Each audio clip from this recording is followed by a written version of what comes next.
let us all do we can to build a better future.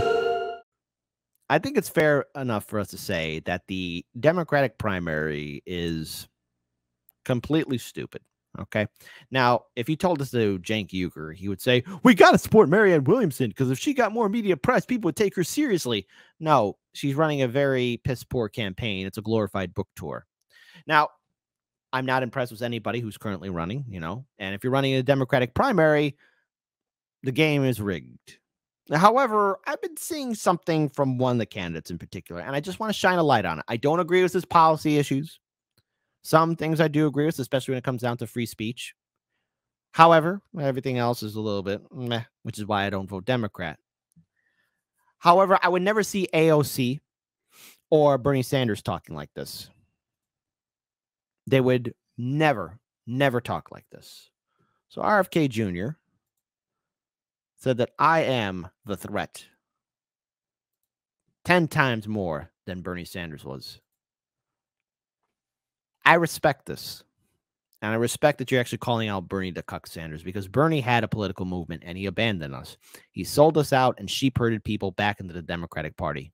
Well documented, the Democratic Party put their finger on the scale, their thumbs, their foot on the scale to make sure that Bernie Sanders could not get the nomination. I think if Bernie Sanders had gotten the nomination, we would be in a very different place in our country today. And but there's an antagonism and antipathy within the Democratic Party for people who have true progressive values, people who are challenging the predominance of Wall Street interests of companies like BlackRock, State Street, Vanguard, and the military-industrial complex. The Democratic Party used to be anti-war. It's now at the forefront of promoting these forever wars, which are destroying our country. And so, Bernie Sanders was a threat to that infrastructure, and I am 10 times the threat that Bernie Sanders was. And so I think that there's,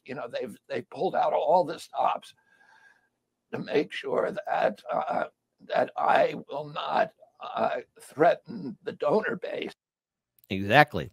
And look, there's a lot of things happening right now, especially the fact that, look, even though I don't agree with his policy issues, the fact that the Democratic Party and the Biden administration, the White House, is not providing Secret Service to either Marianne Williamson or RFK Jr. is a red flag for me, because they are running a campaign, and in their defense, they have legitimately filed before the deadline date. So they are candidates running against the current incumbent. So yes, they are entitled and do deserve protection, because quite recently, RFK Jr. had a bit of a scare where some nut job was trying to do harm to him. Now, thankfully, there was security and other people that were able to stop it in time, but he is running, and I said this before, the DNC is a private institution. They get to rig the system. If you're running as a Democrat or running in a Democratic primary, you're wasting your time. The game has been rigged from the start, baby.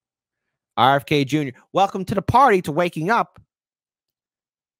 But seriously, start waking up. Shout out to Case Study QB for this video. With that, we bring in RFK Jr.'s campaign manager, former Ohio Congressman Dennis Kucinich. Great to have you with us, Dennis. Thank you very much for joining us today. Thank you, Martha. I want to pick up on the tail end of Mike's reporting there, because it raises this question. Given the Kennedy family history, given the request for protection, now given this threat by this person pretending to be a U.S. Marshal, do you... Now, we talked about this on the show a week ago, and look, this is a serious danger, and the fact that there's no Secret Service for a legitimate candidate, again, I have to wonder, is it not only the Biden administration making that decision? Is the DNC making that decision? Obviously, it has to be the DNC. They're a private institution, but they can't hide it, and there's been numerous reports now of people talking in private, especially Democratic operatives, who are saying that we need to find somebody to replace Biden because of his son's scandals, his own political scandals, and of course, Biden's own dementia showing in front of the whole world. I mean, come on, my favorite Biden quote now is, I don't know about you guys, but I'm going to bed. Wraps up the entire administration in just that one sentence. I don't know about you guys, but I'm going to bed. You believe that the Biden administration is not acting on this out of a political drive? Well, I don't think there's any question that this is a political decision. President Biden has it within his power to direct the Secret Service to protect Mr. Kennedy. He has chosen so far not to do that. We have appealed to him. I sent a letter this morning, once again, asking him in the name of fairness, in the name of not just protecting Mr. Kennedy, but protecting everyone around him, protecting the political process itself. And the fact that we have not yet received a positive response, given the escalating danger of the security environment, is astonishing. So here's Miranda Devine in the New York Post. She says, what does it take for Joe Biden to grant his political rival, Robert F. Kennedy Jr., the Secret Service protection he's been requesting? Does Kennedy have to be mortally wounded by an assassin's bullet like his father or uncle? And it's rather kind of disheartening that we see this attempt almost happen. And look, the Biden administration has a track record for going after political rivals. We've seen firsthand how corporate Democrats and the liberal media are quick to censor and dismiss Dr. Cornel West and his third-party run. We see firsthand how this administration has been lifting up Mount Olympus itself, sorry for the stutter, just to try and prosecute Donald Trump. It's almost as if this administration, Biden's administration, is acting a little bit controversial statement in a 3, 2, 1. It's almost as if this administration is acting a little fascist. Uh-oh. Did I say that out loud? So have you received any response from the White House on this? Not yet. I just want to say, Miranda Devine probably is one of those journalists who has her fingers on the pulse of what's happening in the country. And I think all Americans are starting to become concerned. Why isn't Mr. Kennedy, particularly given the history that Fox just laid out, why isn't Mr. Kennedy receiving Secret Service protection, especially in light of this recent incident? So we're continuing to appeal to the president to listen to the angels of his better nature, if you will, and to grant this very simple request, which again is not only about protecting Mr. Kennedy, it's about protecting everyone who's in that environment with him, and it is about protecting the American political process itself. We do not want to go through what this country went through when President Kennedy was assassinated. We cannot do that again. What does it take? That's what I'm saying. What does it take for the president to respond? Well, I guess, the obvious point here is that there's appears to be an effort to pretend like he's not running, to pretend like this campaign isn't happening. And we see it, in some of the media around this. We see people saying, why isn't anyone running against the president? And your candidate says, well, hello, here I am. And I have some pretty decent poll numbers that are actually better than a lot of the Republicans who make the debate stage. So maybe it's time for people to start recognizing that. But that's not going to happen. So, look, I mean, you can lead a horse to water, but you can't force it to drink, right? Look, Jimmy Dore said this. RBN said this. Due Dissident said this. We have said it. The Democratic Party is a party in which the establishment dictates how the show is run. The establishment dictates who's going to be the nominee. Now, we saw this firsthand in 2016 during the Democratic primary and in 2020. And Bernie Sanders, before we all knew it, because all of us had maybe this ideal version of who he is, but in all reality, Bernie Sanders is a spineless, nutless wonder. He's a cuck who helped sheep herd people back into the Democratic Party. He doesn't care. He didn't care. He never cared. Okay? He just didn't. If he actually gave a damn, he would have fought to the very end. Bernie, your supporters had more courage than you. Your delegates had more courage than you. Your volunteers had more courage than you. The people who waited in line 8 hours, 10 hours, 24 hours just to vote for you had more courage and fight than you ever will. And you let them down. You failed them. And you cucked out to the DNC, Bernie. So RFK Jr., in the off chance you see this video or one of your campaign aides or whatever, we invite you to be on our show. But again, I can't look at someone and thinking that you can reform a party that is inherently corrupt. Now, I read your letter. I thought it was a great letter. Okay, it comes from the heart. If it comes from genuine from your heart, I respect that, right? But the Democratic Party never was what it was. I mean, it's sort of like kind of looking back at a relationship, and you realize maybe you might have an ideal version of what that relationship was with your partner. But it turns out, oh, wait, your ex-partner wasn't as nice as you remember. They did scummy things. Yeah, there might have been some good times, but don't let the good times outshine some of the bad moments, too. That's what the Democratic Party is. And see, the Democratic Party has already admitted that they rig the game. Shout out to Nico House and so many others that brought that to the forefront. They admitted, the DNC admitted, that they're a private institution with their super delegates, with the way they rig the system. You can't fix it. Case in point, I want to pull up this video from Case Study QB. Hey, remember Debbie Wasserman Schultz? Here's how the DNC rigs the primary. Let's listen to this ugly duckling. Unpledged delegates exist really to make sure that party leaders and elected officials don't have to be in a position where they are running against grassroots activists. We are, as a Democratic Party, really highlight and emphasize inclusiveness and diversity at our convention. And so we want to give every opportunity to grassroots activists and diverse, committed Democrats to be able to participate, attend, and be a delegate at the convention. And so we separate out those unpledged delegates to make sure that there isn't competition between them. I'm not sure that answer would satisfy an anxious young voter, but let's move on. No, it doesn't. No, it doesn't. I hope all of you heard it. In case you just tuned in right now, let's listen to her say it again one more time. The system is rigged. She says it in a very polite, eloquent manner. But again, there was a reason why Bernie never fought back, because he didn't care about the system either.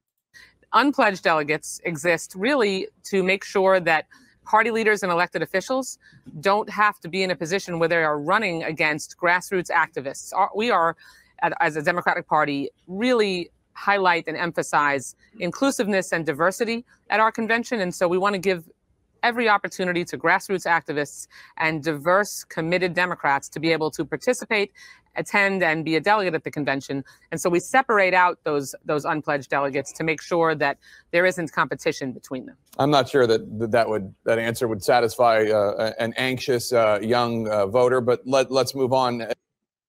So with all of this, in the off chance you see this RFK or anyone else that will ever consider running in a Democratic Party, the smart thing to do is run as an independent, run third party, build a strong movement.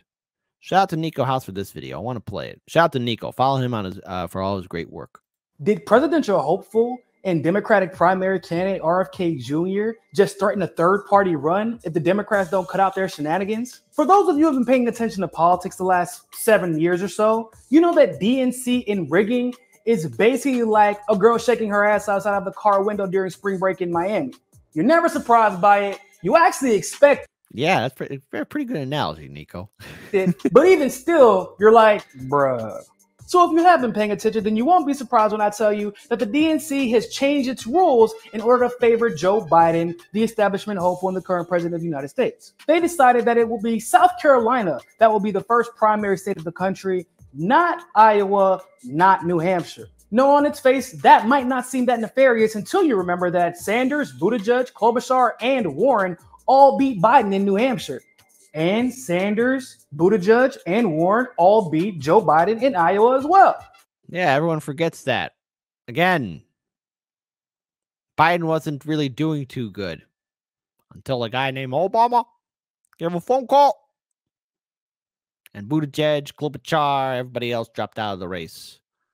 Oh, just to rub salt in the wound to the liberal Democrats, Warren, Klobuchar, and Kamala, they all dropped out. There was only one woman left in the race who stood almost at the very end, and that was Tulsi Gabbard. Yep. I only said that just to trigger liberals because I'm petty. I'm an anti-hero. I'm not the hero of the story. In fact, coincidentally enough, Joe Biden didn't win a state until South Carolina after a timely endorsement from Jim Clyburn. So in addition to protecting Biden from potentially being embarrassed by losing several primary states before they ever get to South Carolina, it also looks like they're punishing the states that didn't choose the current president of the United States of America at the ballot box. Oh, but it gets worse. Because if any candidate like RFK Jr., who's already immensely popular in New Hampshire, steps foot in New Hampshire, not only will they lose their delegates in New Hampshire, but they'll also somehow lose their delegates in Georgia. And if somehow the New Hampshire Democrats can convince a Republican-stacked state Congress and a Republican governor to violate their state's constitution and amend it so that they can run their New Hampshire primary after South Carolina, then they're in danger of losing up to half of their delegates as well. And this is why RFK Jr. said, if the DNC is going to continue this rigging of the Democratic primary process and make it so that it is impossible to challenge the president, then he might have to look for other alternatives. Now you're speaking in my language. Yeah. And of course, I would completely agree with RFK Jr. in going third party, because I find it extremely interesting the fact that the Democratic Party, who swore they had zero doubts in the guaranteed outcome of this primary that they weren't really going to put all that much effort into, decided suddenly they're going to put every effort into fundamentally changing the primary in a way that could only negatively affect one particular candidate and completely benefit the current sitting president of the United States, who also happens to be the head of the Democratic Party. Very true.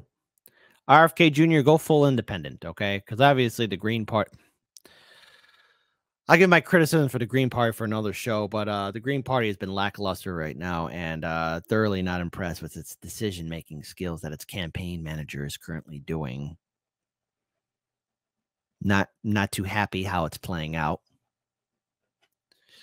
Very disappointing. But okay. Run full independent, RFK. I think it's the only thing you should do at this point in time, because you will not get a fair game with the Democratic Party. The DNC is a private institution. They will rig the system. They will screw you over. And instead of wasting people's time running a Democratic primary, go full-blown independent. It's your only option. The Democratic Party is going to stop you at every turn. So stop them now and go full-on independent, because they will not help you. They will not be reasonable. Welcome to the party. I hope you're waking up, because at this point, if you think there's some way to reform the Democratic Party, then I suggest you read Cenk Uygur's book, Justice is Coming, because it's one big fantasy. It's the greatest science fiction book I've ever read.